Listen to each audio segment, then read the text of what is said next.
Hello students, आज का topic है प्रेजेंट परफेक्ट कॉन्टिन्यूअस टेंस। तो देखिए, प्रेजेंट परफेक्ट कॉन्टिन्यूअस टेंस, इनसे भी पहले मैंने जो पिछले 3 वीडियो में प्रेजेंट इंडेफिनिट, प्रेजेंट कॉन्टिन्यूअस और प्रेजेंट परफेक्ट मैंने पढ़ाया है, उसको जिन लोगों ने नहीं देखा होगा वो ज़रूर देख लेना, क्योंकि आप क्रम से देखेंगे तो पूरा आप कंप्लीट इसको समझते जाएंगे। खैर, वो आप ज़रूर देखना। अब मैं आता हूँ प्रेजेंट परफेक्ट कॉन्टिन्यूअस टेंस पर। देखिए, इसको मैं बहुत ही सरल तरीक़ा से आपको बताने का प्रयास करूँगा और आपको समझ में आ जाती है, आप सेटिस्फाइड होते हैं तो प्लीज़ आप लाइक ज़रूर करना। जो अभी तक से सब्सक्राइब नहीं किए होंगे सब्सक्राइब ज़रूर करेंगे। ओके, तो चलिए इसी शुभकामना के साथ हम शुरू करते हैं। देखिए, प्रेजेंट परफेक्ट कॉन्टिन्यूअस टेंस और पिछला वीडियो में जो कि मैंने प्रेजेंट कॉन्टिन्यूअस आपको पढ़ाया था, इन दोनों के पहचान के अंत में रहा, रही, रहा है, रहे हैं, रहा हूँ, ये सब आते हैं, लेकिन दोनों में बहुत बड़ा फ़र्क है। तो देखिए, प्रेजेंट कॉन्टिन्यूअस टेंस में सेंटेंस के अंत में, जैसे मैं आपको एग्जांपल से समझाता हूँ। प्रेजेंट कॉन्टिन्यूअस का एग्जांपल दे रहा हूँ। वह खेल रहा है, वह किताब पढ़ रहा है, वह हंस रही है, वे पढ़ा रहे हैं, हम पढ़ रहे हैं। मैंने इस तरह का सेंटेंस होते हैं और इसी तरह के सेंटेंस के अंत में रहा है, रही है, रहे हैं, रहा हूँ, प्रेजेंट परफेक्ट कॉन्टिन्यूअस टेंस में भी आते हैं। लेकिन सबसे बड़ी बात इसमें यह है कि इसमें समय का बोध होता है। यही दोनों में सबसे बड़ा अंतर है। ठीक है, तो चलिए, मैंने पिछला वीडियो इसलिए रिमाइंड कराया कि उसमें प्रेजेंट कंटिन्यूअस में और प्रेजेंट परफेक्ट कंटिन्यूअस में बच्चे थोड़ा कंफ्यूज होते हैं। लेकिन यहाँ पर बिल्कुल कंफ्यूजन कि कोई चांस ही नहीं मैं दूंगा, क्योंकि मैं फिर से आपको रिमाइंड करा दूं कि प्रेजेंट कॉन्टिन्यूअस में कोई समय का बोध नहीं होता। जैसे मोहन क्रिकेट खेल रहा है, मोहन कब से खेल रहा है क्लियर नहीं हुआ, कोई इसमें न निश्चित समय नहीं दिया गया है, न पीरियड ऑफ टाइम है, न पॉइंट ऑफ टाइम है, इसलिए इसको हम प्रेजेंट कॉन्टिन्यूअस कहते हैं। लेकिन अभी हमें क्या पढ़ना है? Present perfect continuous. इस प्रेजेंट परफेक्ट कॉन्टिन्यूअस में समय का जरूर बोध होता है। ओके, तो चलिए, वो तो मैं आगे बताऊंगा। अभी आते हैं प्रेजेंट परफेक्ट कॉन्टिन्यूअस टेंस की पहचान, क्योंकि मैंने पिछले वीडियो में बताया है कि किसी भी टेंस का पहचान ही उस टेंस का जान होता है। ओके, तो देखिए, प्रेजेंट परफेक्ट कॉन्टिन्यूअस टेंस की पहचान ये होता है, जैसे आपको लगेगा कि कोई भी कार्य पीछे से होते हुए अभी तक जारी है, अर्थात कोई भी काम पास्ट टेंस में शुरू हुआ है, यानी भूतकाल से शुरू हुआ है और वो काम होते हुए अभी तक जारी है। इस तरह के भी पहचान आपको महसूस होंगे, मैं बताऊंगा अभी एग्जाम्पल में। और इसका मेन पहचान क्या होता है? जैसे वह 2 बजे से क्रिकेट खेल रहा है। अब देखिए, वह क्रिकेट तो खेल रहा है, लेकिन कितने बजे से? 2 बजे से। वह 2 घंटे से अखबार पढ़ रहा है। वह सुबह से नदी में तैर रही है। हम इस विद्यालय में 2015 से पढ़ रहे हैं, यानी 2015 6 साल पीछे से लेकर अभी तक उसका पढ़ने का काम जारी है, यानी पास्ट से लेकर अभी तक ये काम चल रहा है। और सबसे बड़ी बात क्या है कि सब में समय का बोध हो रहा है। ठीक है, तो मैं आपको सिंपली बता दूं इसकी पहचान। इसका पहचान का बनावट ये होगा, यदि किसी वाक्य के अंत में रहा है, रही है, रहे हैं, रहा हूँ, रहे हो और उसके साथ साथ समय का बोध होता है, तो आप समझ लेना कि ये present perfect continuous tense. Clear. अब बताते हैं कि हर सेंटेंस का अपना 3 पार्ट होते हैं। पिछले के वीडियो में मैं बताया था। अफर्मेटिव सेंटेंस जिसको सकारात्मक कहते हैं, निगेटिव सेंटेंस जिसको हम नकारात्मक कहते हैं, और इंट्रोगेटिव सेंटेंस जिससे प्रश्न का बोध होता है। क्लियर। तो अब आते हैं, हम देखते हैं पहले कि अफर्मेटिव सेंटेंस का स्ट्रक्चर क्या होता है, इसका बनावट क्या होता है। देखिए, पहले इसमें हम सब्जेक्ट को लिखते हैं, उसके बाद सब्जेक्ट के हिसाब से, सब्जेक्ट के अनुसार हैज हैव का प्रयोग होता है। फिर उसके बाद हम बिन का प्रयोग करते हैं, बिन। उसके बाद वर्ब के फर्स्ट फॉर्म में आईएनजी लगाते हैं। उसके बाद फिर हम ऑब्जेक्ट को लिखते हैं, और ऑब्जेक्ट के बाद सिंस या फॉर का प्रयोग किया जाता है, और उसके बाद टाइम को लिखा जाता है। तो आपके दिमाग में ये बात होगी कि सिंस फॉर क्या है। कोई भी प्रेजेंट परफेक्ट कंटिन्यूअस टेंस जब आप देखेंगे तो उसमें से जरूर रहता है। जैसे वह 2 बजे से पढ़ रहा है, वह 2 घंटे से खेल रहा है, देख रहे हैं से आ रहा है इसमें। वह इस मकान में 2020 से रह रही है, लड़के सुबह से खेल रहे हैं। तो जो ये से है, ये से के लिए हम सिंस या फॉर का प्रयोग करते हैं, क्योंकि सिंस और फॉर ये दोनों प्रीपोजिशन हैं। मैंने आपको प्रीपोजिशन के वीडियो में विधिवत समझाया भी था सिंस और फॉर का प्रयोग। तो ठीक है, यहाँ पर अब देखना है कि सिंस का प्रयोग हम कहाँ करते हैं और फॉर का प्रयोग कहाँ करते हैं। सबसे बहुत ध्यान से आपको समझना है। तो देखिए, सिंपल सी बात है, जहाँ पॉइंट ऑफ टाइम रहे, पॉइंट ऑफ टाइम का मतलब होता है निश्चित समय। जहाँ निश्चित समय हो, कोई पार्टिकुलर समय दिया गया हो, वहाँ पर हम सिंस का प्रयोग करेंगे। और एक होता है पीरियड ऑफ टाइम, जिसको हिंदी में कहते हैं समय की अवधि। तो जहाँ पीरियड ऑफ टाइम रहेगा वहाँ पर हम फॉर का प्रयोग करते हैं, क्योंकि देखिए पॉइंट ऑफ टाइम से एग्जैक्ट टाइम का पता चलता है, लेकिन पीरियड ऑफ टाइम से एग्जैक्ट टाइम का पता नहीं चलता है। इसलिए पीरियड ऑफ टाइम के साथ फॉर और पॉइंट ऑफ टाइम के साथ सिंस का प्रयोग किया जाता है। अब इसमें यह भी समझना है कि हैज बीन किसके साथ होगा और हैव बीन किसके साथ होगा। तो ये तो मैंने प्रेजेंट परफेक्ट में भी आपको समझाया था कि किनके साथ हैज होगा और किनके साथ हैव होगा। फिर भी मैं आपको यहाँ पर रिमाइंड कराता हूँ, और चलते हैं हम अफर्मेटिव सेंटेंस, पहला सेंटेंस को आपको बताने। देखिए, अफर्मेटिव सेंटेंस का स्ट्रक्चर होता है सब्जेक्ट प्लस हैज है प्लस बीन प्लस वर्ब के फर्स्ट फॉर्म में ING plus object plus since for plus time. तो देखना ये है कि हैज बीन और हैव बीन का प्रयोग हम कब करेंगे। तो बस एक लाइन की बात आप दिमाग में हमेशा रखिएगा, यदि प्रेजेंट परफेक्ट कंटिन्यूअस टेंस में सेंटेंस का सब्जेक्ट यानी वाक्य का subject third person singular number में है, तो उसके साथ आपको हैज बीन का प्रयोग करना है। क्या मैंने बताया? थर्ड पर्सन सिंगुलर नंबर के सब्जेक्ट के साथ हैज बीन का प्रयोग करना है। और मैं बता देता हूं कि थर्ड पर्सन सिंगुलर नंबर में सब्जेक्ट कौन कौन होते हैं।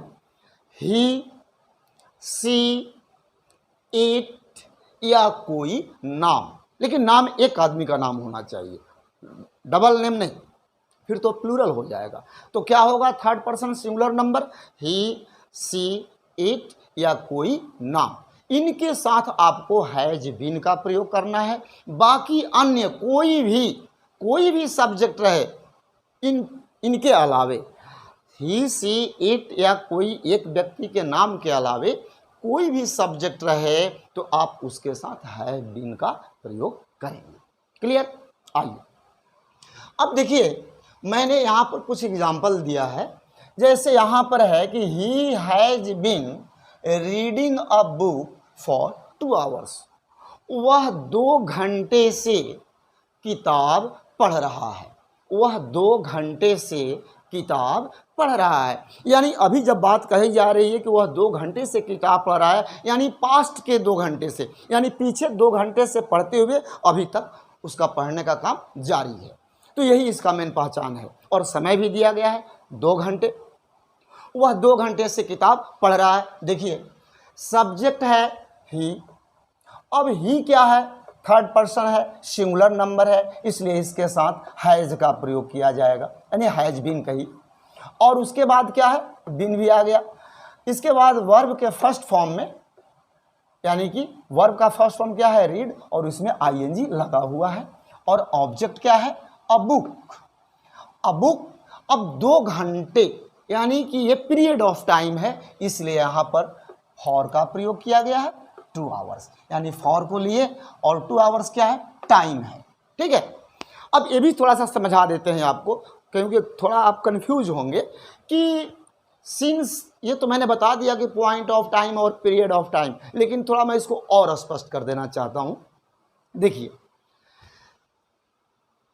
1 वीक यानी एक सप्ताह में 7 दिन होते हैं, Monday, Tuesday, Wednesday, Thursday, Friday, Saturday, Sunday. इनका यदि ये डेज का नेम रहता है तो इनके पहले आप सिंस का प्रयोग करेंगे, सिंपल सी बात है। अब देखिए 12 मंथ्स हैं, 12 महीने होते हैं, जनवरी से लेकर दिसंबर तक। इन महीनों का यदि नाम दिया गया है तो इनके भी पहले आप सिंस का प्रयोग करेंगे। यदि कोई तारीख यानी डेट दिया गया है, कोई सन ईस्वी, जैसे वह 2015 से इस विद्यालय में पढ़ रहा है तो 2015 क्या है, सन ईस्वी है, उसके साथ भी सिंस का प्रयोग होगा। अब देखिए जैसे डेज को कई पार्टों में बांटा गया है, दिन को, जैसे morning, afternoon, evening, night, yesterday. यदि मान लीजिए प्रीवियस जो आपका है यस्टरडे, टुडे, इन सब के साथ सिंस का प्रयोग होगा। अब फॉर का प्रयोग कहाँ करते हैं, जैसे यहाँ पर जैसे मान लीजिए पॉइंट जिसको कहता है कोई, वह 2 बजे से पढ़ रहा है, 2 बजने का मतलब वॉच टाइम हो गया, यानी कि यह पॉइंट ऑफ टाइम है। लेकिन कोई कहे कि वह 2 घंटे से खेल रहा है, तो 2 घंटे का मतलब एग्जैक्ट नहीं हो सकता है उसमें 10 मिनट 5 मिनट कम हो या 10-5 मिनट ज़्यादा हो। लेकिन जब 2 बजे की बात होगी तो यह वॉच टाइम होता है, करेक्ट टाइम होता है, इसलिए वहाँ पर फिक्स टाइम है, पर्टिकुलर टाइम है, इसलिए वहाँ पर सिंस होगा। लेकिन जहाँ पर रहेगा कि 2 घंटे, 2 वर्ष, 2 दिन, ये एग्जैक्ट टाइम को शो नहीं करता है, इसलिए इनको हम पीरियड ऑफ टाइम कहते हैं। और फिर से मैं बता दूं, पॉइंट ऑफ टाइम के साथ सिंस और पीरियड ऑफ टाइम के साथ फॉर का प्रयोग होगा। जैसा कि आपने पहला एग्जाम्पल में देखा, यहाँ पर पीरियड ऑफ टाइम है, इसलिए फॉर का प्रयोग किया गया है। अब आते हैं दूसरे एग्जाम्पल पर। We have been playing cricket since 2 o'clock। हम 2 बजे से क्रिकेट खेल रहे हैं। अब देखिए यहीं पर डिफरेंस, एक है 2 बजे से, यानी 2 बजे क्या है, वॉच टाइम है, इसलिए यहाँ पर सिंस का प्रयोग किया गया है। लेकिन 2 घंटे से ये फिक्स नहीं है कि 2 घंटा एकदम एक्यूरेट 120 मिनट से लड़का खेल रहा है, ओके, इसलिए खेल रहा है चाहे पढ़ रहा है, तो इसलिए फॉर का प्रयोग, 2 आवर्स के पहले फॉर का प्रयोग और 2 o'clock के पहले सिंस का प्रयोग किया गया है। तो मेरे ख्याल से आप समझ गए होंगे कि सिंस और फॉर का प्रयोग हम कब, कहाँ और कैसे करते हैं। अगला देखिए, अब इसका हम निगेटिव फॉर्म में आते हैं। अब फॉर्मेट तो अफर्मेटिव वाला ही होता है, लेकिन निगेटिव फॉर्म में हम क्या अलग से करते हैं कि यदि हमारा सेंटेंस निगेटिव में होता है, अर्थात नकारात्मक होता है, तो हम क्या करते हैं, हैज हैव के बाद नॉट का प्रयोग करते हैं, बस और कुछ नहीं करना है। जैसे देखिए, he has not been reading a book for 2 hours। वह 2 घंटे से किताब नहीं पढ़ रहा है। अब यहाँ देखिए सब्जेक्ट है ही, फिर ही के साथ हमने हैज़ का प्रयोग किया। अब यहाँ सेंटेंस में नहीं था तो देखिए हमने यहाँ पर नॉट का प्रयोग कर दिया, यानी नॉट रहने पर हैज हैव के बाद आपको नॉट लगाना है। इसके बाद फिर क्या आ जाएगा, बिन। अब हैज तो हमने यहाँ लिख दिया, अब यहाँ पर नॉट का देखिए, नॉट यहाँ है, फिर हमने नॉट लिखा, फिर उसके बाद क्या है बिन, तो हमने बिन लिखा। यहाँ पर वर्ब के फर्स्ट फॉर्म में आईएनजी यानी रीड में आईएनजी, उसके बाद क्या है ऑब्जेक्ट यानी अ बुक क्या है ऑब्जेक्ट है। फिर उसके बाद देखिए सिंस या फॉर, तो यहाँ पर पीरियड ऑफ टाइम है इसलिए हमने फॉर का प्रयोग किया और उसके बाद टाइम हमने लिखा 2 आवर्स। कंप्लीटली स्ट्रक्चर पर रखा हुआ है, आपका कहीं से भी कोई कंफ्यूजन नहीं हो सकता। अब दूसरा एग्जाम्पल की ओर देख चलते हैं। We have not been playing cricket since 2 o'clock। हम 2 बजे से क्रिकेट नहीं खेल रहे हैं। बस यहां भी क्या करना है, हैव के बाद आपको नॉट लगा देना है। देखिए सब्जेक्ट क्या है वी के साथ हेल्पिंग वर्ब हैव का प्रयोग किया गया। अब इसके बाद देखिए नॉट है तो हमने नॉट का प्रयोग कर दिया, उसके बाद बीन है तो बीन का प्रयोग किया गया, फिर वर्ब के फर्स्ट फॉर्म में आईएनजी है तो प्लेइंग हमने कर दिया यानी प्ले में आईएनजी कर दिया, उसके बाद ऑब्जेक्ट है हमने क्रिकेट ऑब्जेक्ट लिख दिया। इसके बाद में यहाँ पॉइंट ऑफ टाइम है 2 बजे है इसलिए यहाँ पर सिंस का प्रयोग किया और लास्ट में हमने टाइम 2 o'clock को रख दिया। ओके, तो बस यही चीज आपको समझना है। स्ट्रक्चर को यदि आप समझ लेते हैं तो पूरी टेंस पर आपकी कमांड हो गई, नो डाउट। अब आते हैं इंट्रोगेटिव सेंटेंस की ओर। देखिए इंट्रोगेटिव सेंटेंस हर बार मैं आपसे कहता हूं कि 2 टाइप्स होते हैं। एक यस नो क्वेश्चंस होता है जिसका जवाब यहाँ या ना में होता है, उसे हम यस नो क्वेश्चंस कहते हैं, और एक WH क्वेश्चंस जिसमें कि क्वेश्चन वर्ड का प्रयोग होता है, जिसमें when, how, what, why, where. Okay, अब आते हैं इंट्रोगेटिव सेंटेंस। सबसे बड़ी बात होती है कि इंट्रोगेटिव सेंटेंस का जो बनावट होता है ये 2 प्रकार के भी होते हैं। जैसे जब यस नो टाइप क्वेश्चन होगा तो उस सेंटेंस की जो शुरुआत होती है क्या से होती है, क्या वह 2 बजे से अखबार पढ़ रहा है, क्या वे सुबह से नदी में तैर रहे हैं, क्या वह 5 बजे से खाना नहीं पका रही है। मैंने सेंटेंस का शुरुआत जब क्या से होता है तो हम क्या करते हैं कि सब्जेक्ट के ही अनुसार हैज हैव का प्रयोग पहले कर देते हैं। देखिए अब यहां है interrogative sentence, has have plus subject plus been plus verb के फर्स्ट फॉर्म में ING plus object plus since for plus time plus question mark. अब देखिए has she been cooking food for an hour, क्या वह 1 घंटे से खाना पका रही है। अब देखिए यहाँ पर सब्जेक्ट आपका सिंगुलर सब्जेक्ट है यानी 3rd पर्सन सिंगुलर है सी, इसलिए उसके अनुसार हैज का प्रयोग पहले किया गया है। देखिए हैज को रख दिए, फिर इसमें क्या है सब्जेक्ट तो हमने सी को रखा क्योंकि सी सब्जेक्ट है, उसके बाद बीन तो फिर हमने यहाँ पर बीन का प्रयोग किया, उसके बाद देखिए वर्ब के फर्स्ट फॉर्म में आईएनजी तो हमने कुकिंग का प्रयोग किया, फिर उसके बाद ऑब्जेक्ट क्या है फूड, और ये पीरियड ऑफ टाइम है इसलिए हमने फॉर का प्रयोग किया, for an our. N hour क्या है टाइम है। अब ये भी ध्यान देना है कि यदि सेंटेंस इंट्रोगेटिव प्लस निगेटिव दोनों है, यानी सेंटेंस इंट्रोगेटिव तो है ही, ये सेंटेंस में नॉट भी है यानी नहीं भी है, तो क्या करेंगे सब्जेक्ट के बाद नॉट लगा देंगे और कुछ नहीं करना है, आपको सब्जेक्ट के बाद नॉट लगा देना है। देखिए have we not been playing cricket since 2 o'clock, क्या हम 2 बजे से क्रिकेट नहीं खेल रहे हैं। तो इसमें सब्जेक्ट क्या है हम यानी वी, तो वी के हिसाब से पहले हम क्या रखेंगे हैव।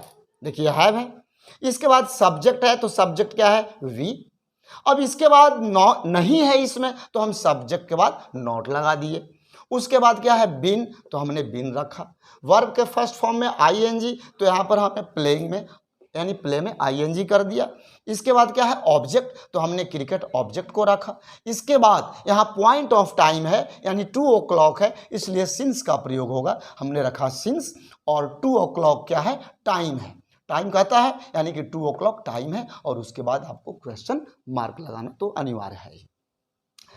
अब देखिए इसी के आगे WH टाइप क्वेश्चन देखना है। तो मैं बार बार आपसे हर वीडियो में बताया है कि WH क्वेश्चन और यस नो क्वेश्चन में सबका दोनों का स्ट्रक्चर सेम होता है।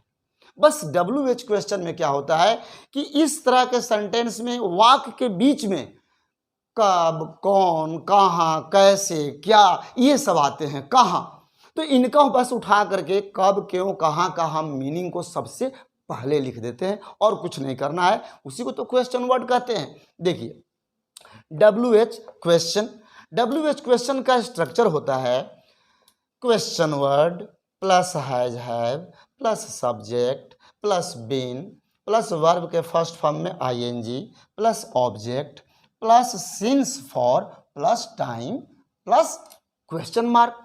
अब इसको आइए एग्जाम्पल के माध्यम से समझ लेते हैं। देखिए यहां दिया गया है कि where have they been playing cricket since morning, वे सुबह से क्रिकेट कहाँ खेल रहे हैं। तो कहाँ क्या है, क्वेश्चन वर्ड है, बस हम वेयर को सबसे पहले रखेंगे, बाकी तो सब एज इट इज वैसे ही रहना है। देखिए वेयर कहता है वे सुबह से क्रिकेट कहाँ खेल रहे हैं, यानी कहाँ सेंटेंस के बीच में आया, यानी कहाँ का इंग्लिश क्या होता है, वेयर। तो हमने वेयर को सबसे पहले रखा, यही तो क्वेश्चन वर्ड है। देखिए क्वेश्चन वर्ड हो गया वेयर। अब इसमें सब्जेक्ट क्या है, दे, तो दे क्या है, प्लूरल नंबर है, और इनके साथ क्या हो जाएगा, हैव, तो हमने हैव को रखा। इसके बाद सब्जेक्ट दे तो है ही, इसके बाद दे सब्जेक्ट के बाद क्या आता है, बिन, तो यहाँ पर बिन का प्रयोग किया गया। वर्ब के फर्स्ट फॉर्म में ING यानी प्ले में ING, प्लेइंग कर दिया। ऑब्जेक्ट क्या है, क्रिकेट लिख दिया। फिर ये क्या है, यह है पॉइंट ऑफ टाइम, क्योंकि मॉर्निंग दिया है तो यहाँ पर सिंस का प्रयोग होना चाहिए, मैंने सिंस का प्रयोग किया। और मॉर्निंग क्या है, एक टाइम के लिए आया है, इसलिए हमने वहाँ पर मॉर्निंग किया और लास्ट में क्वेश्चन मार्क लगा दिया। अब दूसरा एग्जाम्पल भी देखते हैं। यदि मान लीजिए WH टाइप क्वेश्चंस में इंट्रोगेटिव तो है ही, उसके साथ निगेटिव आ गया यानी नॉट आ गया, तो वही जो मैंने पहले बताया है, सब्जेक्ट के बाद आपको नॉट लगा देना है। जैसे देखिए why has she not been cooking food for 2 hours, वह 2 घंटे से खाना क्यों नहीं पका रही है। वह 2 घंटे से खाना क्यों, ध्यान दीजिए, क्यों नहीं पका रही है। अब इसमें क्यों भी है और नहीं भी है, यानी इंट्रोगेटिव भी है और निगेटिव भी है। तो निगेटिव रहेगा तो क्या बताया है, सब्जेक्ट के बाद आपको नॉट लगा देना है। जैसे अब देखिए क्वेश्चन वर्ड क्या है, व्हाई। अब इसमें सब्जेक्ट सी था, यानी सी सिंगुलर सब्जेक्ट है, थर्ड पर्सन है, इसलिए इनके लिए हैज का प्रयोग किया गया है, तो हमने हैज को रख दिया, सब्जेक्ट सी हो गया। अब सेंटेंस ये निगेटिव था तो हमने सब्जेक्ट सी के बाद नॉट लगा दिया। उसके बाद बीन है, मैंने बीन का प्रयोग किया। वर्ब के फर्स्ट फॉर्म में ING है, यानी कुक में ING, कुकिंग का प्रयोग किया। और उसके बाद क्या है, ऑब्जेक्ट, यानी फूड क्या है, यहाँ पर ऑब्जेक्ट है। इसके बाद में ये पीरियड ऑफ टाइम है, इसलिए यहाँ पर फॉर का प्रयोग होगा, तो मैंने फॉर का प्रयोग किया। और उसके बाद टाइम है, यानी 2 hours टाइम है, और हम अंत में क्वेश्चन मार्क लगाते हैं। तो बस यही है आपका प्रेजेंट परफेक्ट कंटिन्यूअस टेंस। बेटा इसको आप बार बार देखिए, और जब एक बार भी आप पीसफुली एकांत में इसको पूरे वीडियो को सुनेंगे तो मुझे पूर्ण विश्वास है कि आप कहेंगे कि नहीं, अब मैं अच्छी तरह से इस टेंस के बारे में जान गया। ओके, तो चलिए, आपको पसंद आया है तो इसको लाइक ज़रूर करिए। जो अभी तक से सब्सक्राइब नहीं किए हैं प्लीज़ उसको सब्सक्राइब करिए, और अपने दोस्तों में, रिश्तेदारों में भी शेयर करिए। ओके, तो चलिए ठीक है, अब हम इसी उम्मीद के साथ, एक नए ताजगी के साथ हम फिर कल मिलेंगे आपसे, और हम लोग अगले वीडियो में पढ़ेंगे पास्ट इंडेफिनिट टेंस, उसको हम सिंपल पास्ट भी कहते हैं। तो चलिए, हम आपके लिए, आपके अच्छे भविष्य के लिए कामना करते हैं, और फिर कल मिलेंगे इसी शुभकामना के साथ में। जय हिंद।